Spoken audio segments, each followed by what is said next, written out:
1935, the Lions win the NFL championship. The Detroit Tigers take the World Series. The Red Wings bring home Lord Stanley's Cup. Joe Louis begins his rise to world domination. This transforms the Motor City into Detroit, City of Champions.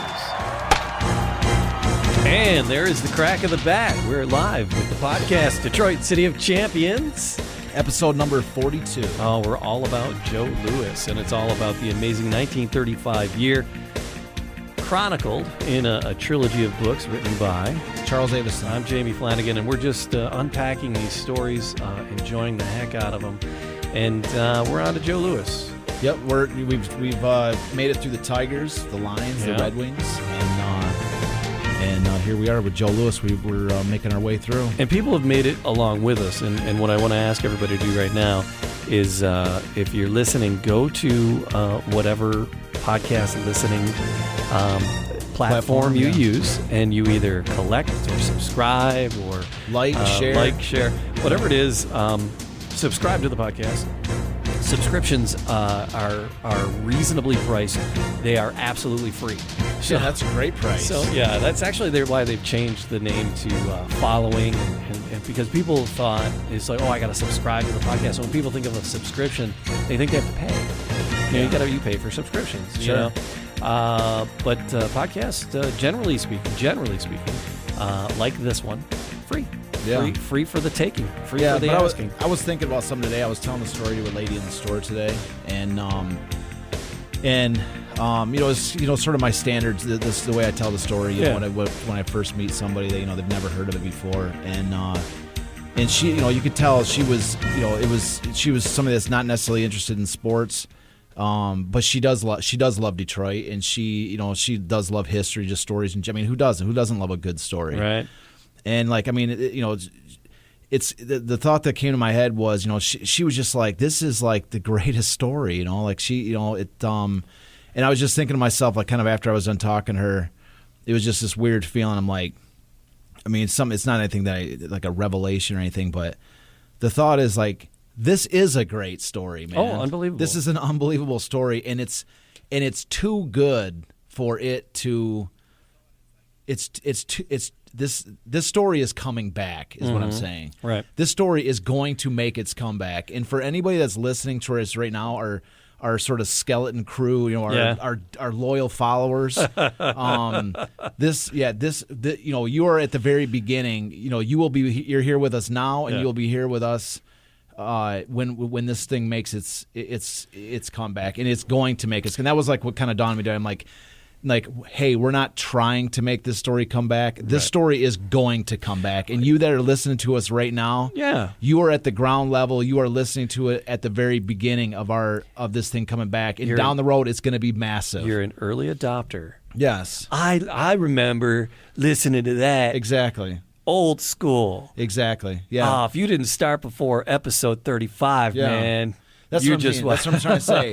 Is that this story is going to come back. This story is going to come back in a big way. It's too great of a story for it to stay down long, and it's going to take one spark. It's going to take one person that like I say, that one opportunity to make this thing come back, and once we get that first spark, this thing is going to rock and roll, man. And it's like.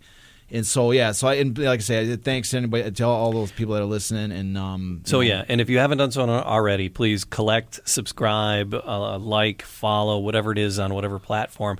Do it right now. Take a pause and then jump over and subscribe to it, and then leaving a comment would be comments super are great. super bonus. We love the comments. We enjoy all our Facebook friends.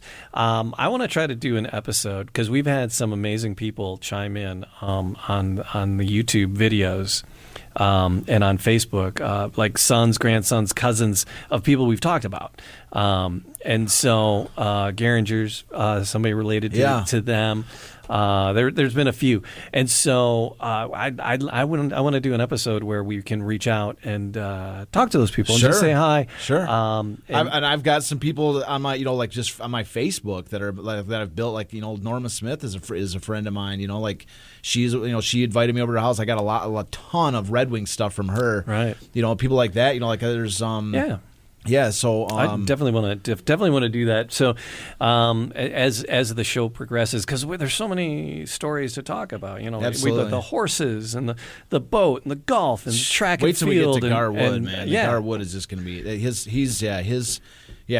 Joe Louis is my favorite athlete. Garwood is my favorite story, and that's going to be fun. That's going to be a fun one. And so, but we are boxing, and we are working our way through the Joe Louis story, the Joe Louis portion of 1935, and that's the amazing thing. He's not one of the 33 champions. He didn't win his championship in 1935. He was Athlete of the Year from the Associated Press. Was that the award? Absolutely, yeah. So Athlete of the Year from the Associated Press, but that's what's crazy. Still is that did not have the championship belt. Yeah, there's 33 championships in this season. I've tracked down 33 championships, and Joe wasn't. Joe was the headliner of the group, but he wasn't the champion. He wasn't a champion in 35. That's what's sort of like kind of ironic or kind of odd is that he was the headliner, yet he was not among the 33 championships. Right. But as the header of the episode says, and we've stated at the very beginning of this, despite the fact that he did not win his championship in this season, I make a case in book number 2, and we're making a case with this segment of the show focusing on Joe Louis, that what Joe Louis did in 1935 was so amazing, was so great that I'm making the claim that this was the greatest individual season in the history of American sports, despite him not winning his championship. I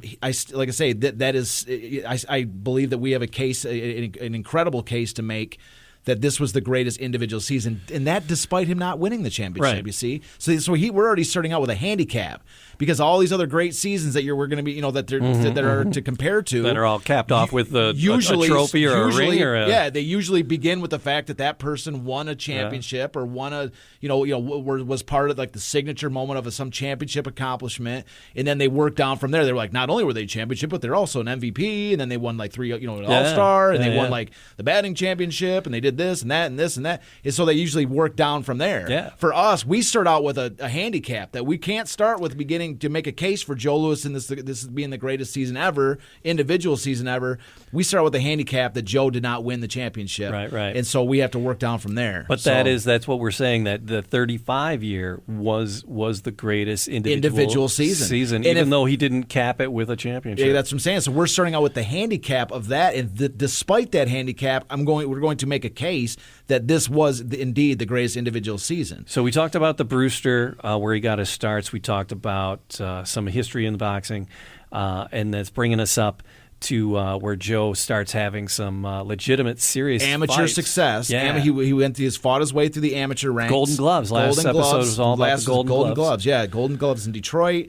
Then he went on to Chicago and was like his performance in Chicago, which was the center, where the national you would win your Gold Gloves in Detroit. And like Gold Glove champions from every big city across the country would all then descend on Chicago. Right. And so they would all so that was the real Gold Gloves. And if you won in Chicago, that's when you know you were something special. And Joe won in Chicago. Right. So now he's got the choice: does he stay amateur?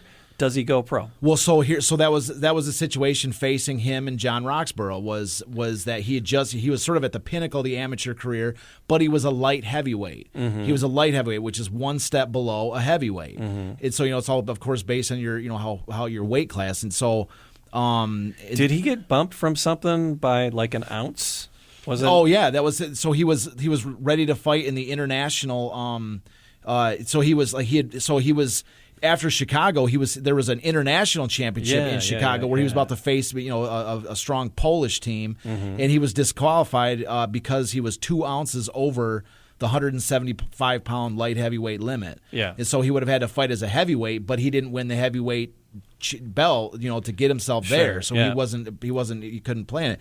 And so then they found out, and then there was he got arrested during this fight in this sort of bum rap. Yeah. They found out that there was these gamblers had had interfered and potentially even done something to the scales. That's a debate for for history. He's like, can I run to the restroom for a second? Because if it's only 2 ounces, yeah, So that's what I mean. So like we put in a little context about when that was going on. Yeah. Was that Joe? So in 1934, it's early 1934. that the Detroit Gold Gloves, the Chicago Gold Gloves are happening. And then so at that moment the Tigers are in spring training. Yes. And then in June, July, which is when he announces he's going to go pro, or that was when the Lions came into Detroit as well. So this is this is a whirlwind. It's all a 18-month span. Yeah. So all this of is these things. Well, I mean, in this span right here, the 34. This is like this is like 6 months. Yeah. Where he went amateur, but it would be a whirlwind because he would finish up the year as a pro. Right. But we'll get to that. So So a lot of the things that you pulled for your book came from. We got the image of the book up on the screen, and you have the book there with you. Joe Louis, was it?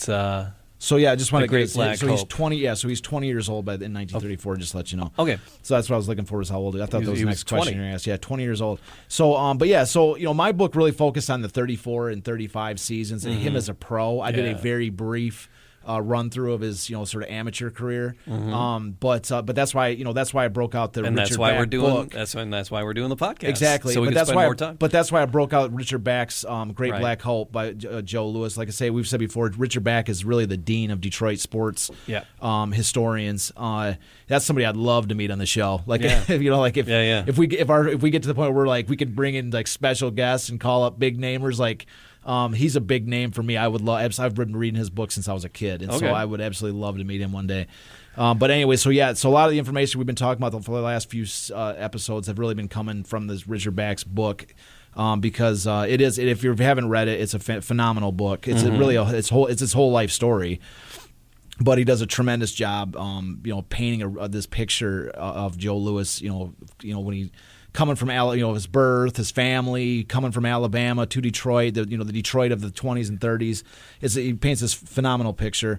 So it's a highly recommended book. So anyway, so Joe. So where we left off is Joe has just done all this.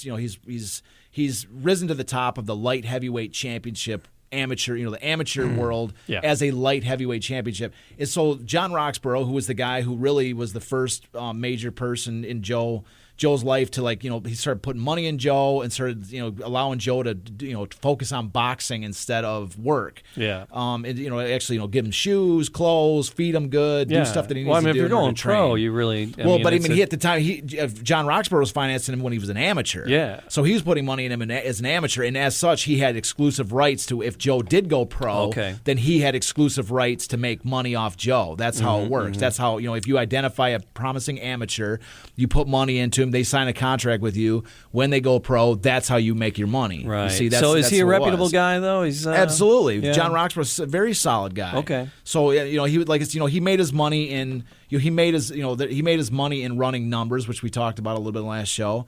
He made his money in running numbers. Then he sort of made it legit money. Running numbers was akin to the lottery, like basically running a lottery style system. We talked about and that. so and then he took the money that he made from the running numbers and he put it into real estate. So he and to make it sort of turn into legitimate money. And Launder it, okay. Yeah, sure you could, okay, but it doesn't necessarily take away from the fact that he was also a philanthropist. I mean, he put money into the community. He was looking for promising. And one of the points that Richard Back makes in his book that we also mentioned was the idea that a lot of these people that ran numbers and that did this kind of stuff, they were some of the people that financed the entire Negro League baseball league. Right. All the different teams across the Negro leagues for baseball. A lot of the financiers were people that ran numbers. So these people that they actually use somebody they call them ill-gotten gains towards the benefit of the entire community. You see, it's so there's something to be said for that. And so in this case, the money, it's tough to say that, it was the money from running numbers that ran into Joe in this case, but because it could have been, money that from his real estate component too. Yeah. But it didn't diminish from the fact that from every account I've read that John Roxborough was a solid guy. He was a nice guy, personable type of a guy. And that's who really was able to put money in Joe's pocket during his amateur career to boost him, so that allowed Joe to not have to work and allowed Joe to train and eat for the first time instead of eating hot dogs and ice cream, every single day. Now he's eating steak and good food, in order to train, and and actually had shoes that he could run in instead of like, duct tape around some leather in his feet and some real boxing gloves and some nice clothes and stuff. So John Roxborough was the first guy, that really, while Joe was an amateur, to get him going. So, and so the strategy that John Roxborough had for Joe was, okay, now, you've just won the light, you've risen to the pinnacle of the light heavyweight, amateur. So now in 1935, why don't we focus on getting you through so we want to put you, put a few pounds on you, get some muscle on you. And now we're going to go through the 1935 as you with a heavyweight. Right. You're going to go through the heavyweight amateur ranks and win the gold gloves as a heavyweight, and that positions you to go into the pros as a heavyweight. Okay. You see? And so he's a light heavyweight. Yes. And, so he's a shade under 175 pounds. At 20 years old. At 20 years old. All right, so the next phase. So John Roxborough's theory was, let's one more year as an amateur, and we're gonna put some muscle on you. You're gonna go through the Chicago Gold Gloves again, but this time you're gonna win it as a heavyweight, right. And then you're really gonna be on the map, for the pro world. But Joe was like, I don't have time to do that. I don't have to. I need to start making money. Yeah. I need to start making money. I'm not making any money. John Roxborough at this moment is going through a divorce, so he doesn't. So his finances are limited as well. Sure. They're for all intents and purposes they're just barely scraping by. I mean, Roxborough's giving him. He at one point the best he could really do was to get Joe a job while he's worrying about trying to get through this divorce. And so he's they're not they're by no means are they really financially doing well right now, and that's why Joe's like, I'm ready now. I've got to do this now. I got to make money. I feel like I'm ready to go. And he convinced, and he was the one that convinced Roxborough that he wanted to turn pro. And so Roxborough knows at this moment, he's like, well, he's going through this divorce, and so he doesn't have a ton of money, and he knows that the training that Joe has been getting thus far has just been, has been adequate enough to get him through the amateur ranks. But if he's going to go pro, there's a lot more work that needs to be done. Okay, Joe needs a real trainer, a real professional boxing trainer. Yeah, and he also, and also he needs somebody with more money to help than John Roxborough has, because John Roxborough again is having a tough financial moment, and so they need some kind of somebody with connections, somebody that can sort of help arrange the fight, somebody with any kind of experience in the pro game whatsoever, because Roxborough does not have that. He'd like to break into that world, and that's what he's trying to get into, but he doesn't currently at this moment have it. So he reaches out to a friend of his named Julian Black, who lives in Chicago, and Julian Black he's also a numbers runner in Chicago, Julian Black is from Wisconsin. And so he was a former, again, running numbers, but he, instead of just doing real estate, Julian Black put his money into a speakeasy, which was called the Elite Number 2. Right, so he's running a speakeasy during Prohibition. Are they still open? Can we go? It sounds like a cool place. I kind of want to go. I'm about to Google that. Yeah, but it's kind of a cool name, and it's like Elite Number 2. Yeah, so that was like really his big thing. And so and we have a photo. I don't know if you can put that up, but we have a photo of Julian Black. Chap. I got Chappie, I got the managers, and I got the managers one. Okay. I think that's it. There you go. All right. Yeah. So there's that. There might be another one too. Anyways, so Julian Black is like kind of the opposite of John Roxborough, whereas like they both were like somewhat in the same profession, but whereas John Roxborough was like a really nice, like sort of like a nice guy, like came across kind of like a like a welcoming, friendly, jovial type person. Julian Black was a lot more like sort of Richard Back described him as like cold and calculating. He was like sort of a little bit more of a cold personality, like what can you do for me type of thing. Just like a business, a bit more pragmatic. He's entering this. Not quite the philanthropy. It's he's exactly a guarded investment. What can you do for me? Yeah. Exactly. Like Joe, I'm interested in financing you, but you're going to make me money. You know what I mean? Right, That's what I'm getting into this for. Like that type of personality. And that's and you can tell it, and all. That's why I was asking about to show the photo, because when you look at pictures of Julian Black, like when you see pictures of John Roxborough, you can kind of tell just by his look. Yeah. He looks like he's like smiling, and he's kind of like affable type of a character in every photo you see him in. Whereas Julian Black, and when you see him, he's got that look on his face that you can tell. If you say these are Joe Louis's two or first original managers, right. Which one is Julian Black and which one is John Roxborough, based on the description we just gave you, you will be able to tell from looking at the pictures. And I think there is another picture I have, which is I thought there was another. Oh, was it only 3 essence? Okay. Yeah. But you can tell kind of in that picture too. He's got the slick black hair. Yeah. That was from the other. Okay. So anyways, So Julian Black gives John Roxborough $2,000 for a half interest in Joe. Okay. So now Julian Black is half owner of the rights to Joe Louis for $2,000. Keep that number in mind, because like I say, as we go through, we're going to be talking about some of these numbers that Joe is earning. Sure. And you'll be talking about what a tremendous investment that this was for Julian Black for $2,000. Okay. Oh wow. Okay. And so anyways.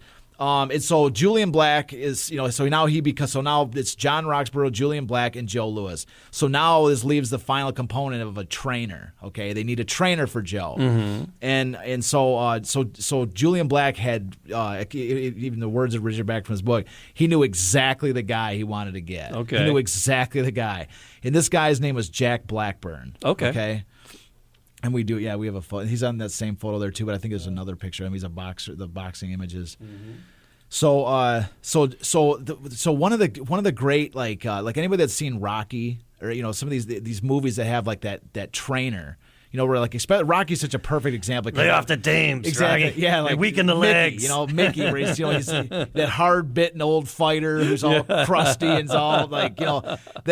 It's almost like that guy. That's like that sort of mythical, legendary sort of boxing trainer thing. And that's exactly who Jack Blackburn was, but in real life. Yeah, okay, yeah. That's why, like in the movie for the screenplay of the movie, he was such a joy to write this character. Okay, in, okay, because that's exactly who he was. Is this hard-bitten old fighter who was like just a beast in his day, but he was like a small, skinny, wiry beast.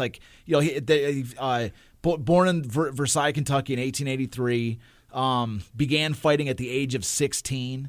All right, 5'9", 135 to 145 pounds. Fought as a lightweight or a welterweight. But he fought all weight classes. Mm-hmm. Okay, so he fought anybody, despite the fact that he was small. Sure. And so he fought the best fighters of his day. He was of course denied any chance of a legit sort of heavyweight or any big name stuff. But he fought the biggest fighters, especially black fighters of his day. He fought. So we've mentioned Sam Langford in a previous episode, who was one of the best fighters of the era. He fought 4 draws and 2 no decisions versus Sam Langford. He had 2 draws and 1 loss to Joe Gans, who was the first black lightweight heavyweight champ. All right. I'm sorry, I said first black lightweight. I keep saying light heavyweight. It's lightweight champ. When he lost to Joe Gans in 1904, that was the first loss of Jack Blackburn's 8-year career. So he'd been fighting for 8 years up until the point where he met Joe Gans, who was the first black lightweight champ. And he lost to Joe Gans. That was the first loss he took in 8 years, like the first 8 years of his career. That's how good he was. He had not had a loss in 8 years up to that point. So that was 1904. 1907, fought 6 one-round fights in the same night. And 3 of the guys that he fought, he knocked out. So that was 1907. 1908, he didn't fight Jack Johnson. He sparred with Jack Johnson. In a sparring session, Jack Johnson is the champ. Yeah. He's the one that's the guy that gets to beat you up. You know what I mean? You're not supposed to beat the him up. You know what I mean? You're a sparring partner. You're just there as basically a human punching bag. Yeah. You're supposed to give him a workout, but you're not supposed to damage him. And anyways, he damaged Jack. He bloodied him. He punched him in the face. Blew out his nose or something. Bloodied Jack Johnson in a sparring session. Jack, what were you thinking? Which led to a lifetime feud with Jack Johnson. They hated each other. So he knew Jack Johnson well, and he hated him. And so.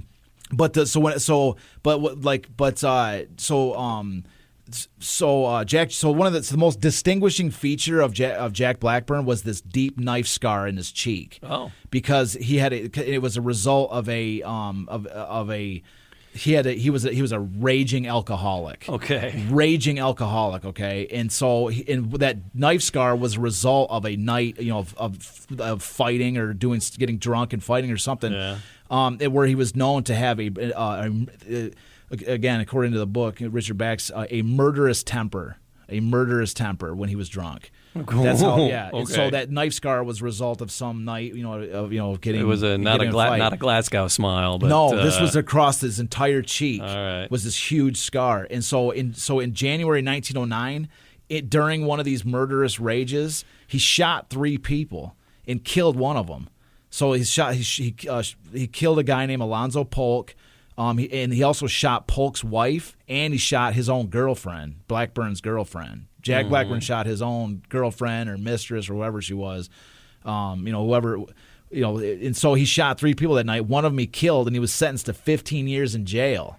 And he got out after only serving 4. And somehow he got out after only serving 4. The rumor was that he helped to teach the warden's kids how to box or something. Yeah.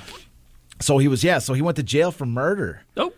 Went to jail for killing a guy, and then he was out in 4. He was sentenced for 15 years in jail. So when he gets out of jail in 1913, he resumed fighting, and he fought for 10 more years.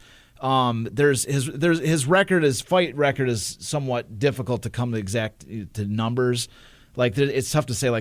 Some sources say he had 90% win rate, and other ones say 70. So I don't really want to list the numbers. Yeah. But I'll just say in general. So he fought. He won way more than he lost. Let's say it like that.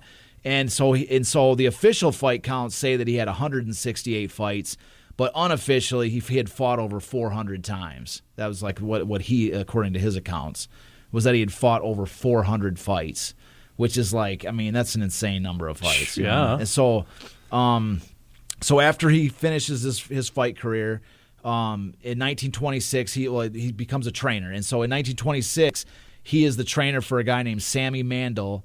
And Sammy Mandel becomes the lightweight champion. So he's the trainer for the lightweight champion of the world. Okay, and then in 1927, the very next year, he's a co-trainer for a guy named Bud Taylor, who wins the bantamweight championship. Nice, right? So he's a trainer. He's showing success as a trainer and developing these championships. Chops. Exactly.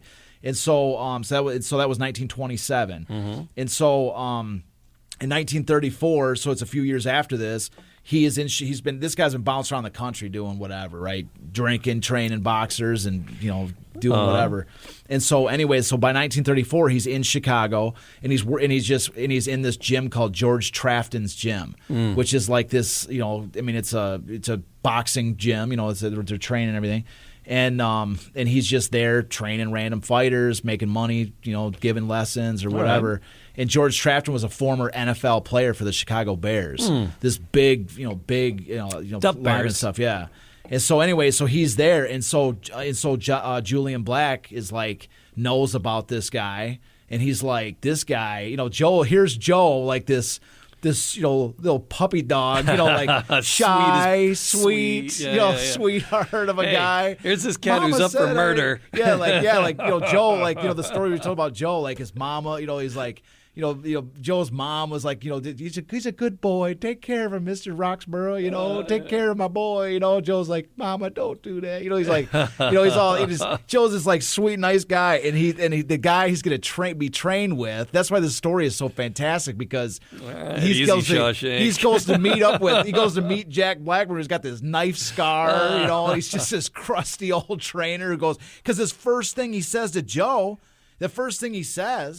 John Roxborough and Julian Black go to the gym with Joe, and he says, "We want you to train our fighter." And Jack Blackburn looks at him and says, "Where's the white boy at? Where's that white boy at?" And they're like, "No, well, it's not a white boy. It's this guy." And he goes, "I'm not training him." He said, and I could read the quote. But he says, "Black guys, I don't make any money training black fighters.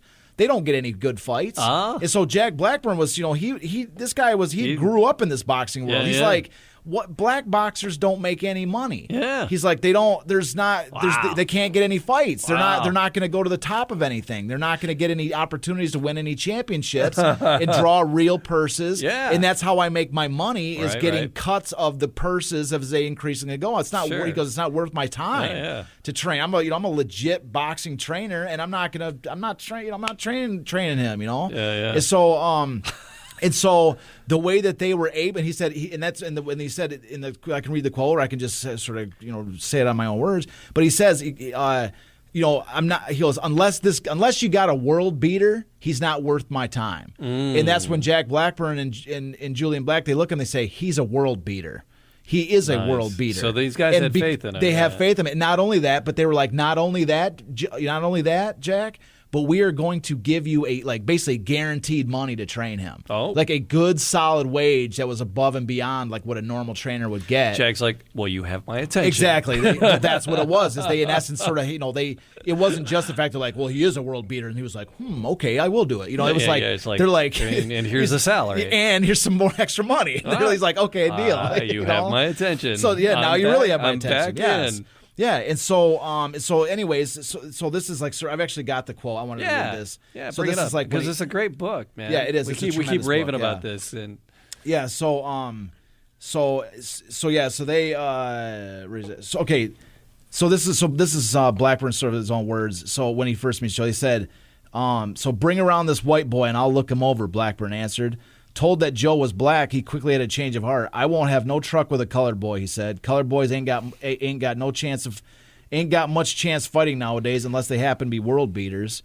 And then that was that's his initial reaction. Now this is coming from the book, but where is it pulled from? There's a lot of I've seen other sources that mention that this. So like, I mean, it Joe sounds like words. dialogue. It doesn't have Is it from an article? Back. Is it from It's at the citation at the back, but that's actually a well-known component. It's in other books. I won't have no truck with. I love that language. Yeah.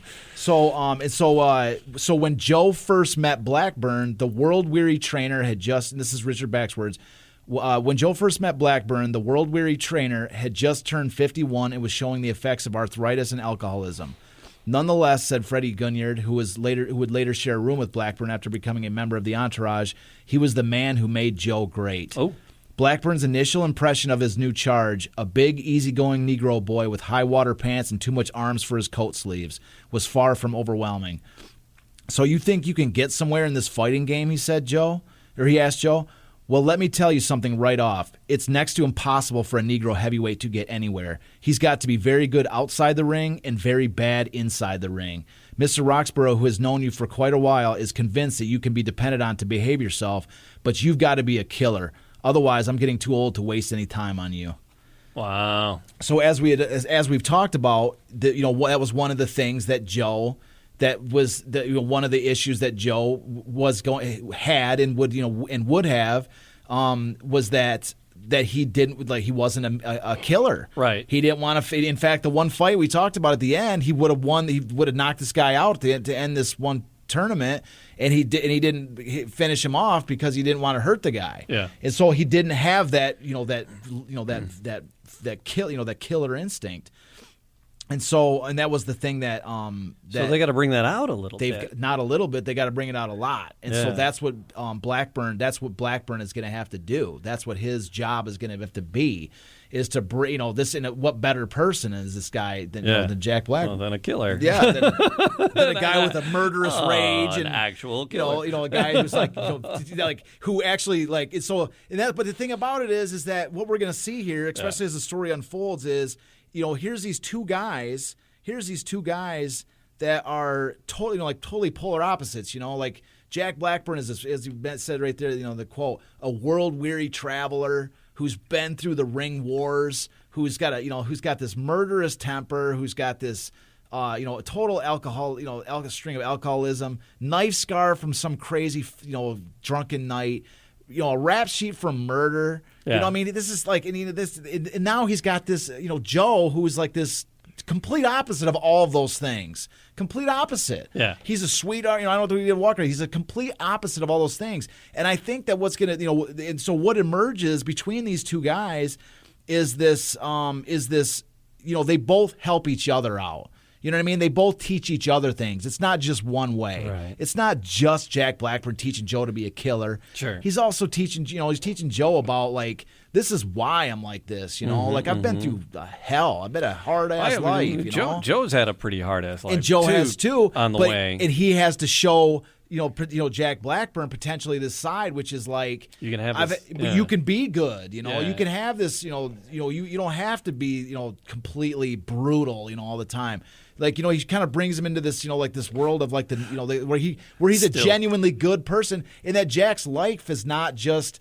It brings a sense of meaning, especially as Joe starts to become like this inspiration for an entire country in a world of and there was this group of African Americans around him supporting him and helping build what he became. Exactly, but what I'm saying though too is that here's Jack Blackburn, who's just been totally basically living a self-centered life for his entire existence, and now he's he's part of something bigger than himself. That he's building a hero for the entire African American Black America, who's never had a legit hero that was celebrated by the press and part of the entire part of the entire American experience where everybody loves him type of thing. Like Joe's this, he's the first like universally admired black athlete, and so in Jack Blackburn gets to be a part of this whole experience, and he gets to be to help shape this. And so I think that it's not just one way where Jack just teaches him all this stuff. I think that Joe brought a certain, like I say, this sense of meaning and peace to Jack's life as well. So I think it went both ways. And one of the I love that. I love that part of it. And so one of the fascinating things which emerges out of this relationship is so as these two start to develop, like they start to become like so Joe moves to Chicago, and he moves into an apartment owned by a guy named Bill Bottoms. Was there a bigger fighting scene in Chicago? Well, Chicago was, according to Richard Back's book, Chicago was the South Side of Chicago was replacing Harlem as the capital of Black America. Okay, so it was just, there was where all the culture was, the culture, money, everything. Was really becoming like this. And so anyways, so Joe moves into an apartment run by a guy named Bill Bottoms, who serves as Joe's cook and his chaperone to make sure he doesn't do anything wrong. If his nickname isn't Naughty, I don't. Yeah, and so Bottoms, and he gets into this routine where he's doing road works, running 6 miles a day. He's sleeping he road work at 6 a.m. Runs 6 miles every morning. Yeah. Naps until 11 a.m. followed by a big breakfast. Gym in the afternoon. Working out followed by a big dinner at night. Occasional movies were allowed. Women were forbidden. Nope. And as such, lay off the dames, Rock. Exactly. Yeah. And weaken the legs. No women. Yeah. and so, anyways. And so, as he's, Jack Blackburn is there for all of it. He's the one that's running around with Joe. Yeah. He's the one, and I got a picture of him running with Joe. Oh. And so these two men became close very quickly. They saw these different components to each other they could, that they liked. And so I got another quote here. Richard Back does a phenomenal job of sort of talking about this blossoming relationship. Is his nickname Chappie? Well, that's what I'm trying to get to. Is that but that's what's so cool is that these two guys are going to call each other Chappie. They both call each other Chappie. Oh, so Joe calls Jack Blackburn Chappie, and Jack calls him that. All right. So that was their special name that they called each other. Because you called up the jogging photo, and I'm like, that doesn't say Blackburn. That says Chappie. Chappie because they're both on there. They're Fair both enough. running. Yeah. So that's what they called each other was Chappie. I just like the. I mean, could you imagine in the movie? Where they're calling each other Chappie all the movie? It's silly. It's funny. Yeah, but you would grow to love these guys, Yeah. I mean, that's what I'm saying. Like, we would just, I mean, if you grow to love them now, of course, but in a movie where they're sitting there, where you can see this meeting between these two guys, and the way I wrote Jack Blackburn, not to, spoiler alert, don't listen if you want to hear some of the stuff that comes in the movie, but the way I wrote it was in 34, when, Jack Blackburn is who he is, who we've just described, but in 35, when they start making money, I got Jack Blackburn, so he got his teeth capped in gold. So he's like, so he's got the scar and everything, but now he's got the gold teeth. I got him capped in gold. Oh my God. I read it somewhere. I'd read somewhere that he had done. Oh, he really did that. Yeah. Oh yeah. my God. Everything in the movie is I follow. I usually is from seeing something somewhere. It had to be some kind of a fact or very closely to the fact for me. All right, to so put that's it in the not movie. just a silly bit. No, that he actually did. But it's cool cap because his he's like teeth. because that's like how the 35 segment opens up. Is Jack's like training Joe and he smiles and he's got the gold. You think that's like a contemporary thing with the gold teeth? Yeah, but I used it as a mechanism to show at that point in the movie because there's a so montage. these rappers today they got nothing. Nothing's original. No, yeah. Chappie was doing this in 34. Yeah, so 35. Yeah, so I used it as a way to show like it was sort of a mechanism to show because take that, little Joe was John. finally making money and there was like sort of a montage prior to that showing how he was fighting and making money. Did he say yeah a lot? I'm not sure about that, but anyway. So here's a little quote that kind of summarizes. Like I say, I think that Richard Bach does a great job talking about. So he says, it starts back here. So this is again getting back to that killer mentality in the problem. Said one aspect of Joe's makeup troubled Blackburn. However, he seemed to lack a killer instinct. He didn't have any blood in his eye, he once told an interviewer. He didn't go out to murder the boys in the gym. Didn't have the killer's instinct. So I knows right then what I got to do, and I does it. Blackburn revamped Joe's mobile defense-oriented philosophy, a legacy of Holman Williams' instruction. You can't get nowhere nowadays trying to outpoint fellows in the ring, he instructed. It's mighty hard for a colored boy to win decisions. The dice is loaded against you. You got to knock them out and keep knocking them out to get anywheres. Let your right fist be your referee. Don't ever forget that. Let that right fist there be your referee. Blackburn converted Joe into a more aggressive fighter who stalked his foe, a relatively easy task since Joe was more comfortable shuffling flat-footed than trying to dance around on the balls of his feet. Over time, he became highly effective in crowding his opponent, slicing the ring into a small kill zone, and blocking all escape routes. Blackburn also worked to improve Joe's left jab, which had been a hallmark of Blackburn and all the fighters he'd coached. Joe had always demonstrated a powerful hook coming from that side, but with Blackburn's help, he developed a piston-like lead with which to create an opening in his opponent's defense. Blackburn spent hours sparring with Joe, showing him how to block punches without ducking and stressing balance at all times. He preached that a fighter, properly balanced, could pick off a punch and fire off 2, 3, or more of his own in return. Joe developed into a terrific counterpuncher. Whatever he told me to do in that ring, I did, said Joe. I used to be clumsy-footed when I was a kid in Alabama. When I began with Blackburn, he saw things I didn't know about myself. He saw I couldn't follow a left hook with a right without picking up one foot. He said it was no good, that a fighter had to keep both feet planted on the canvas to get power or to take a punch. He soon had me throwing a series of punches. He was the best teacher anybody ever had. Wow. So that's what, you can see this, I like to read it because he did a great job summarizing how, like what Blackburn was doing and how he was, training Joe. But I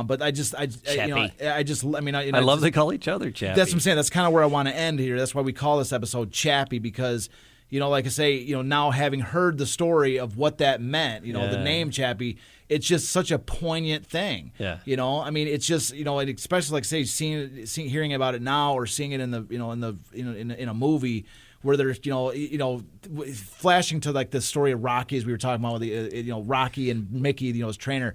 Rocky and Mickey such a cool, duo. But now imagine Chappie, right? Imagine Joe and Jack Blackburn, and it's Chappie in the movie. It's just the greatest thing. It's just the coolest thing. And it's just, back and forth. So it's probably what started calling them that, and then it's like you just started throwing it back at the other one. Yeah, you're right. I've thought about how that nickname evolved. Yeah. I've thought exactly and how it evolved for both of them. Yeah, and so he's the like, personal you're calling thing, me Chappie. I'm gonna call you Chappie. And then just back and forth and volleying. I wrote that into the screenplay too, with my own belief of how it would have happened the very first time. And I think so too. I think it was Jack calling Joe Chappie over and over and over and over, like, hey, come on, Chap, Chappie, whatever. And then eventually one time Joe did something that it was, and then he smiled and called it Chappie. How's that, Chap? Yeah, this or something. Yeah. Like maybe he taught Jack Blackburn something, and he used it as like a as a response. And so then it started going back and forth, and but the thing about it is coming up, that nickname, that moment. It's not a leap to see that moment most likely would have been very early on in the training. In that moment where that nickname started being bandied back and forth between the two, might have been a serious glue, a serious beginning of a bond with these two. That led to, when you have a bond like with Mike Tyson, and Mike Tyson's famous trainer Customato was like everything to him. He said it was like his dad. I was going to say, how long did Blackburn stay with Joe? For many years, all the way through the 40s. I think it was like 40. I think it was like 42 or 43, something like that. Mm-hmm. But yeah, he was there for a long time. He was certainly there through all the big fights. Yeah, especially early on. Yeah. And so, but that's what I mean. Like it's that's what's so cool about that is when you see just the name of that, you can sort of dive down the rabbit hole and use your own thought.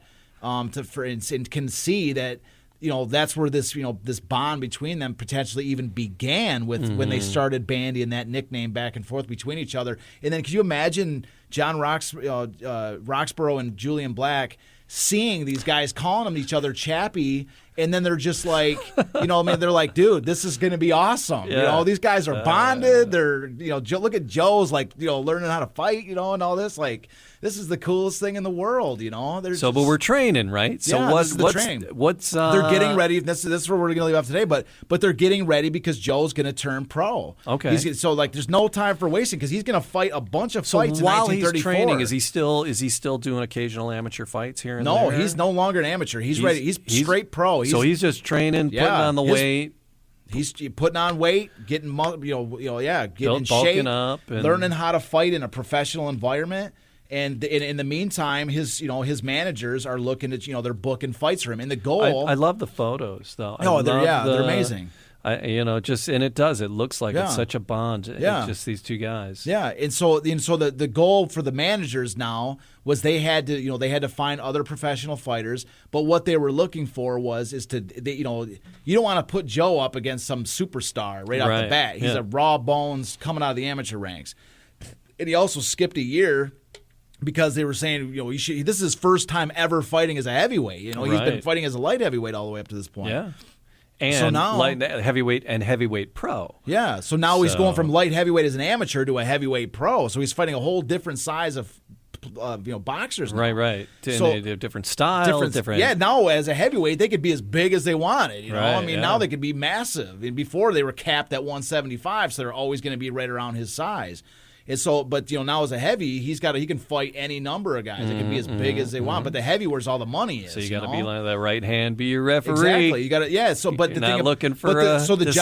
the job of the managers, the job of Roxborough and Julian Black, their job going forward was to find to start him off with fighters that were like. They sort of like low tier pros, and sort of build him up, and so that he would get increasingly more and more difficult fights. That's something that's not to be overlooked either. Is that the matchups that he had early on? He had to get some confidence. He had to get some wins. You know what I mean? He had to start building. The goal was to build him up against progressively more and more difficult fighters until such times he was getting such like the biggest fighters. So we're going to get into a fight next. That's we're going to start. Joe's pro career is going to start next episode. Yeah. Is it his very first fight? Is that his first pro fight? Is it okay? Yeah, that's what we're going to get into. I can't wait. I can't wait to hear about it. So we've got we've laid the foundation for the backdrop of Joe Louis, where he came from, how he got there. It's just that's what I'm saying. Like it's such a tremendous. He's just like, it's a phenomenal story. It's a phenomenal story.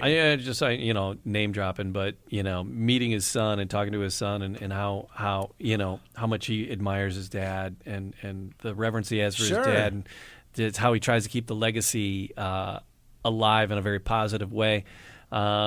It's so cool. I'm so excited to unfold this in a respectful way, and then but that's what I mean. Get him on and talk about it. But we have there's so many things in Detroit with Joe Louis on it. Yeah. There's the Cobo Hall statue. There's the fist. There's this massive fist in downtown Detroit. Yeah. I mean, anybody that comes to Detroit as a tourist and sees this fist, which is like, I don't even know how big it is. It's like 50 feet long or something. It's this huge fist. It's 4 lanes wide. And then there's a hockey arena named after a boxer. Yeah. That's unique across the world. Where anywhere is any arena named after a boxer like that, And that's what I'm saying. Like, but the thing about it is that it's just that guy. By and large, across the city, across the state, across the country, the story of Joe Louis is largely unknown. Yeah. I mean, like, people recognize the name. They know he was a boxer. They know this.